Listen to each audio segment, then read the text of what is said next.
I'm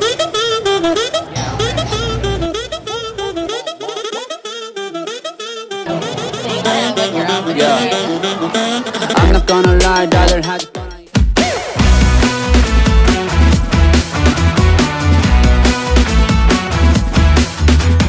Hi everyone! Welcome back to Wander Taipei Season 2, Episode 5. In our first season, we explored Wanhua, one of our city's oldest and most iconic neighborhoods. But this time, we're taking another look.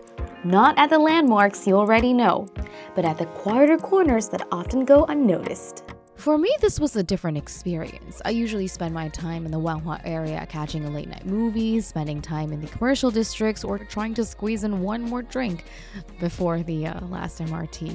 I never really truly slowed down to wander around these small alleys and historical spots. This experience was kind of like meeting this old friend, but through these fresh new lenses where I discovered stories that I've never heard or thought of. And what made this experience even more special was having Rocio join me. She's from America, and this is the first time she is experiencing Taiwanese culture in such a personal way. Our conversations throughout the day was super enlightening, and to be honest, it was a delight to get to experience these discoveries together.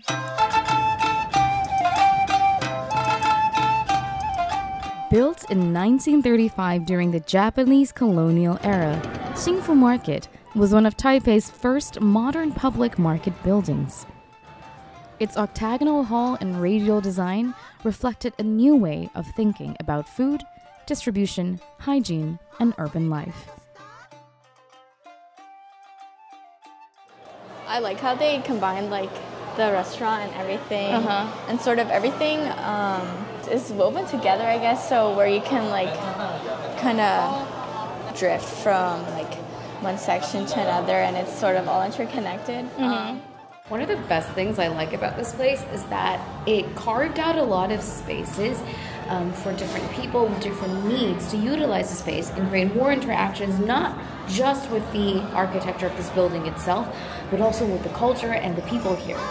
How cool is that?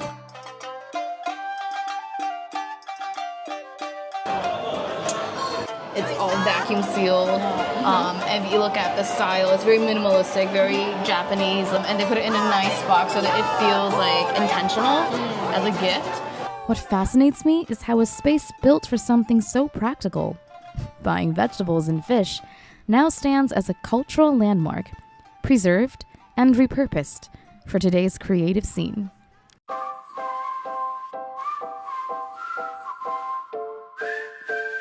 What did you expect when you came here? Did you have an expectation of what life in Asia was going to be like? People also have a great sense of fashion. Yeah, and I wasn't really expecting that when I came. I'd passed by here countless times without stepping in, but slowing down to wander its corners felt like uncovering a hidden layer of Wanhua's history, one that's still quietly present in the architecture all around us. Just a short walk from Xinfu is Dongsanshui Street Market. And here, the atmosphere changes completely. Unlike Xinfu's frozen-in-time building, this is a market that never stopped moving. Every stall, every vendor, every customer feels like part of a rhythm that's been going on for decades.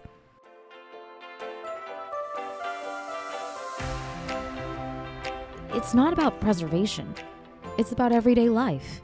Here, food is fresher because it comes from people you know.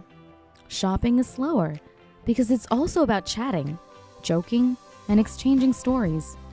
For me, wandering here reminded me that Taipei's culture is not only in its monuments. It's in these living, breathing routines that connect people.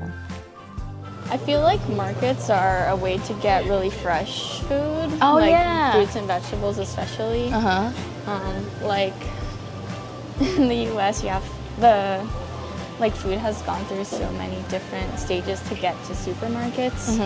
And it's also really convenient, like you mentioned, how you can get anything you could possibly want. So you only have to go to one location to really find it. It's like a little ecosystem here. So let's walk around this area and come back through that alley that I was pointing at. Okay. As you can see, there are a lot of Chinese herbal shops here. Oh, so you guys learned about some Chinese medicine, right? Yeah. I was told. She talked a lot about the differences and similarities, or like the relationship between Western medicine and like the Chinese medicine. And so now that you're hearing it from a more academic perspective, what do you think is the biggest like overlap between the two systems? one of the main points, like the doctor made, was how, like, for more pressing issues that are like life and death, it's best to rely on maybe Western medicine for immediately, like issues. But with like mental health specifically, you can use Chinese medicine, and it's like just as effective almost. One big example that showed this was with like cancer treatment patients who have gone chemotherapy, and like the Chinese medicine is really helpful. This neighborhood also harbors some wonderful dishes that have been around long enough to lock in the hearts and stomachs of Taipei. I couldn't resist stopping for a plate of hongshao, rich and tender, paired with a comforting bowl of rouzhou. And to cool down, I grabbed a bowl of douhua. Yes, silky tofu pudding, topped with crushed ice, simple, sweet, and perfect for summer. So I was told that there's this really old vintage shop where you can get fresh peanut oil around the area, and this place has been around for ages. I decided to get myself one bottle of peanut oil to see if I can make some cool things at home.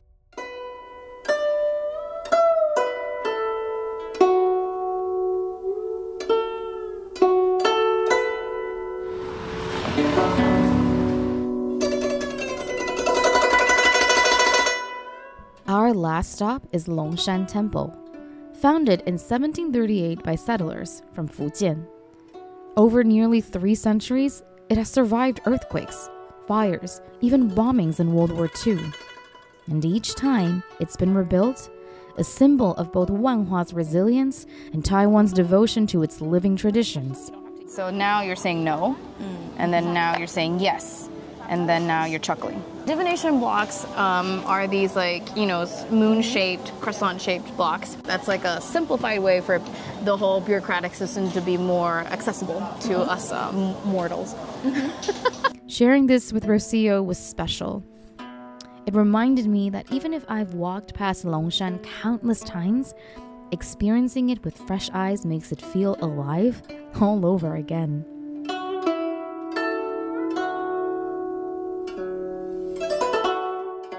This episode has been a reminder that Wanhua is not just one thing. Beyond its famous landmarks and temples, the heart of this neighborhood lives within its small streets, the local rhythms, and the stories that stretch through generations. For me, exploring these corners that I never really truly paid attention to was refreshing. But more importantly, it taught me that history isn't just fixed or locked in a box. It is alive, and it is present, and it is all around us. So as we close this chapter of Wanhua, I hope that it adds another layer of beauty and warmth to this place. The way history just lingers gently in every corner of the city is simply just mind-blowing for me to experience all the time. Thank you for joining us, and we are looking forward to seeing you next time in our next episode. This is Sydney Weng signing off from Taipei Broadcasting Station. Until next time.